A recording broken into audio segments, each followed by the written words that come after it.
What is going on, guys? Welcome back to another epicseven video today on the channel. And today, guys, we are going to be going over some tips and guides for Labyrinth. So that is one of the extra game modes you guys can play here. And I haven't even attempted the challenge mode yet. I heard it's pretty brutal. But we'll get into another video. But anyway, let's go into Labyrinth, guys. And today we're going to kind of go over all the different zones. So there is 5 zones per these chapters. And how many chapters is there? Looks like there's 3. So that would be a total of 15 zones to complete.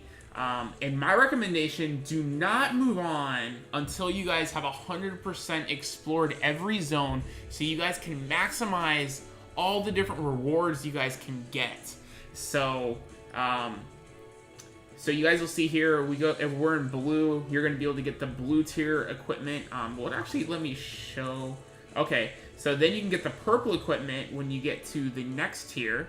And then when you guys, and then I can't even try Sanctum, because I have to clear 7-6. Okay. I would recommend definitely going through and doing the easy stuff first, though, because obviously as you guys progress through the game, your teams are going to get better and you'll have less likely to die.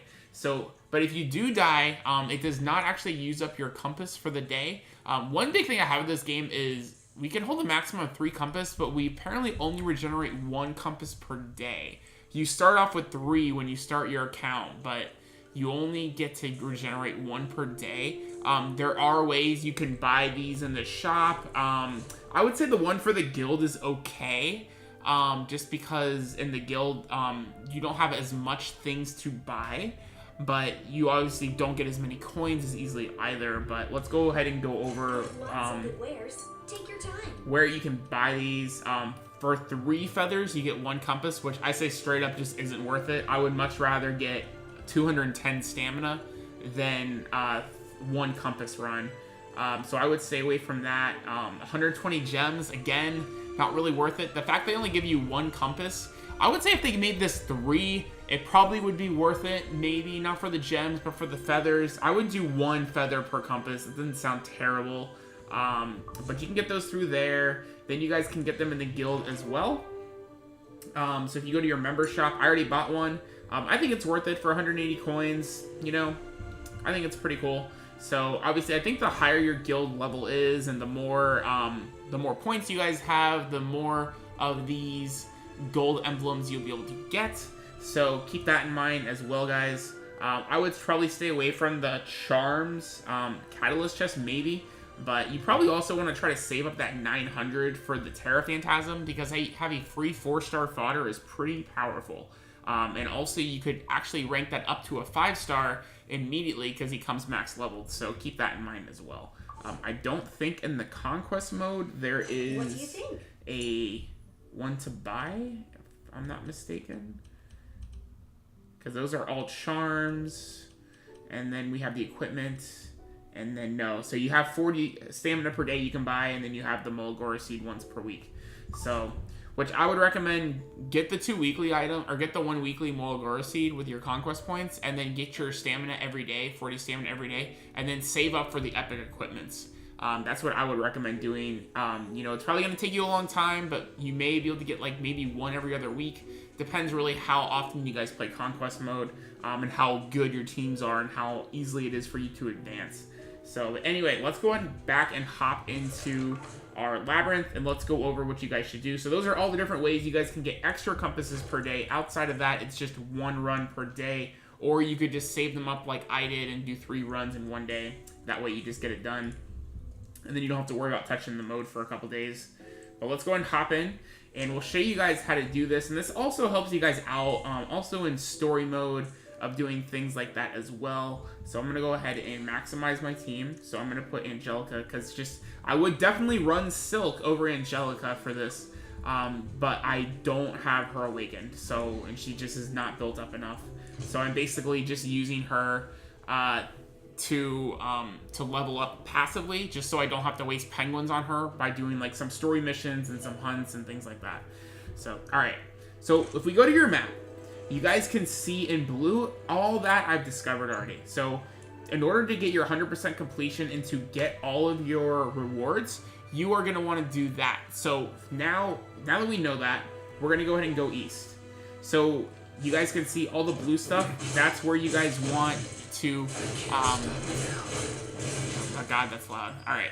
So all the blue stuff is stuff you've already gotten. So you've already gotten like the chests and all that kind of rewards there. So what we're going to do is once you get past all your blue, you're going to want to explore on each run as much as you can before dying. So you guys will notice I already lost 9 points. It drains you very, very fast in here. And once you guys get to negative 35, the next fight you do is probably the last fight you're going to want to do. And this is only in the first level of difficulty. I don't even want to know what like the next level of Labyrinth, once you get to the purple droppable items, is going to be like. It's going to probably be insane. So, but at any rate, once you get to negative 35 on your little smile meter there, that's where you want to stop. Because you're probably going to die. Because your defenses go down, your attack goes down, it's just your survivability in general is really, really awful. So you don't want to have to deal with having to redo everything. Thankfully, you don't lose your compass. If you fail, you get to retry. But at any rate, it's just a pain in the ass. So, alright, so we're going to go south to our clear gate, and then we're going to go down and keep on continuing through this. So I don't think we'll have to fight an enemy yet, which is nice, because we want to try to get as many items as we can. So let's go ahead and go back to our map real fast. So for me, what I'm going to do, I'm going to go actually west. For one, every time you see a door, that's where you can exit. So important though, if you've already walked through the path in the run, you actually can just backtrack so you won't die. So say if like a lot of your team members did die, you actually can just backtrack to where you came to the last clear point that you may have passed already. That way you don't have to redo and chance run into another enemy. Oh cool, we got a charm. That's really good. Actually, I'm going to go ahead and heal up a little bit. At any rate, collecting shrine statues is always good, just because that actually builds up friendship for one of the characters in the connection area. So you guys don't want to miss those. You know, try to always collect your souls or your health, even if you're at full health or full souls, just for the milestone rewards, obviously. So we're back to about 0, so we're going to start getting into the negatives, unfortunately. So we got to the clear door, so we are going to go here, and then we're going to keep going west. And you don't want to go the wrong direction of backtracking unnecessarily, because your stats will continually go down on your smile meter, so you definitely don't want to do that. So, and I know my team is not the greatest. You've probably seen a lot of YouTubers with better teams. I have not pulled a single 5-star of anything, not even an artifact, since my reroll. Oh, cool. We got Covenant bookmarks, though. We got a Covenant bookmark. That's cool. All right, so now we're going to go south, continue on. And it looks like the music changed, so I have a feeling we're going to fight a boss now. All right. So, oh, no, not yet. All right, just another mob. So we're fighting some rats now. All right. But I will say that for the 2 3-stars and the 1 4-star healer I have is pretty good. I know I can't pronounce her name, but there's another 4-star healer that I heard is better than Angelica. But she actually came before I even got Says. She came on one of the free bookmark rolls, and I was like, you know, I got a 4-star healer.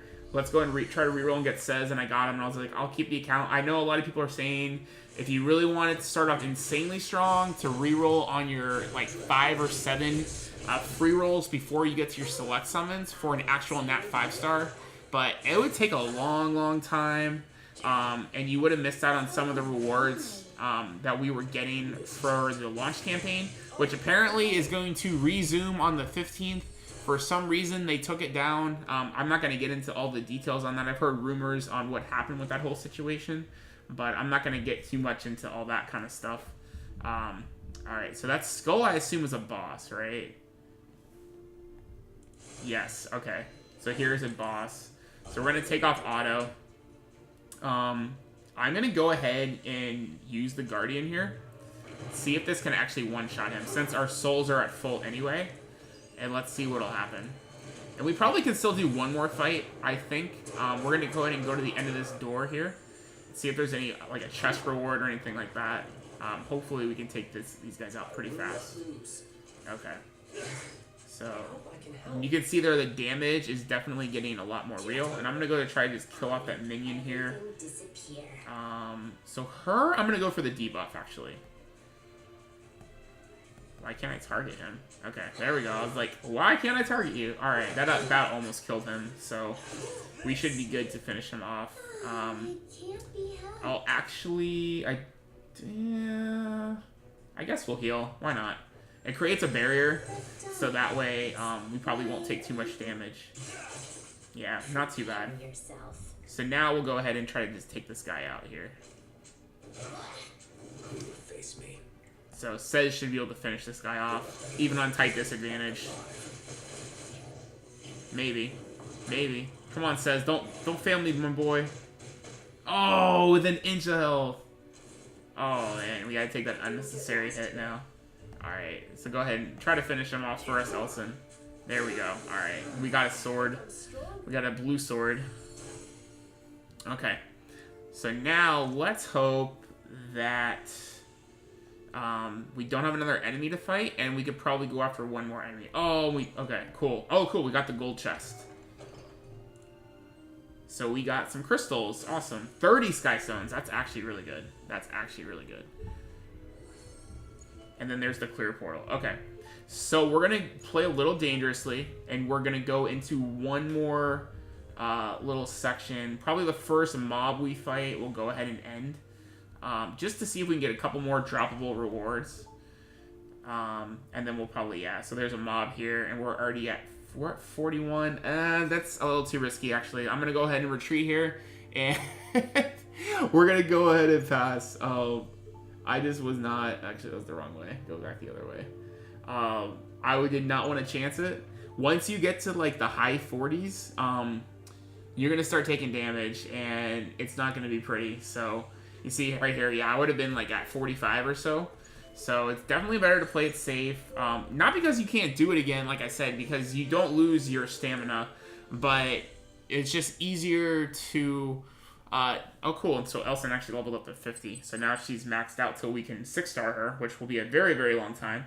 But those are the rewards we got. So quite a good rewards. 9 stigma, 2,000 gold, 75 of the coins, 30 stones, a couple of the equipments, some of the level up equipments.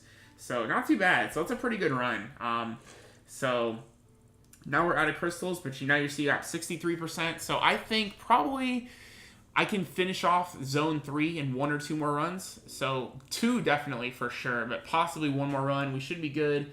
But that's the video today, guys. And you can use that map guide reference for also exploring a lot of the more rigorous dungeons when you guys have the dungeons that have the multiple paths and you have to go in certain paths to collect all the rewards to find those gold chests and levers and all the different things in the dungeon. Just like the same thing, you guys do lose your stats as you progress through, but luckily it's not so bad when you guys are doing main story compared to Labyrinth, where it gets a lot more meticulous, and obviously there's more to explore, and you have a higher cap, so you want to do as much as you can. But anyway, that's my advice, guys. Go up to about 35 to 40 in the negatives, and then get yourself out of there. Don't want to have to create more time on yourself, but I hope the video was helpful to you guys. Hope you guys learned something new today. If you did, definitely drop a like, comment down below, share the video, and subscribe, of course, if you guys are new. Join our Discord in the description below, as always. If you guys need any more in-depth information, I'm always available on Discord, unless I'm working, guys. But I'll definitely respond to you guys and help you out any way I can. I'm not the best at the game, but I'm doing my best to provide some kind of helpful information for all you guys today. But thank you guys so much for the continued support, as always, for epicseven, Dragalia, and all the other games we cover in the channel. And once again, guys, this is Fort Misery Gaming, and we will see you guys in the next video. Peace out, guys.